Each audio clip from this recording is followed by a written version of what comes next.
বতৰটো বৰষুণ দি আছে, ইমান স্কুললৈ গ'ল। এতিয়া স্কুলৰ পৰা কেনেকৈ আহিব সেইটোকে ভাবি পেলাই বতৰটোলৈ চাই আছোঁ।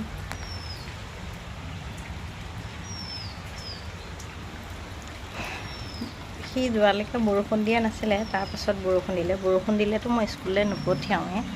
আৰু এতিয়া স্কুললৈ যোৱাৰ পিছত এতিয়া বৰষুণ দি আছে। এতিয়া মনটো বেয়া লাগি আছে নহয়, কি হ'ব এতিয়া। বাপেকে আনিব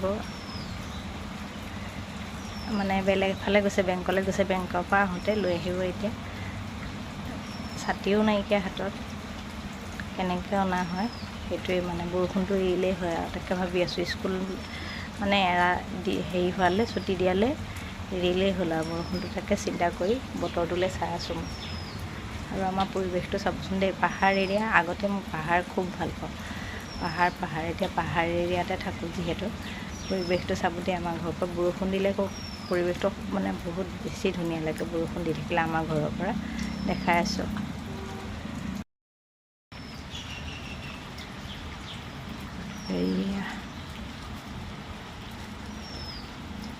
আৰু আমাৰ মাটি অকণ খহিছিলে পিছফালে, এইফালে মাটিবোৰ কানি পৰহি পেলালে। এইকেইদিন বৰষুণ, কামিলা আহিবই নোৱাৰিলে।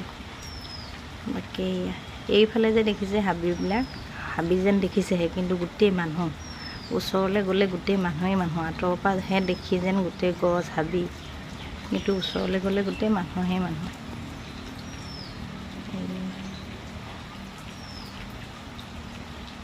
আৰু এইকণৰ পৰা সেইকণত আছে কামাখ্যা মন্দিৰটো।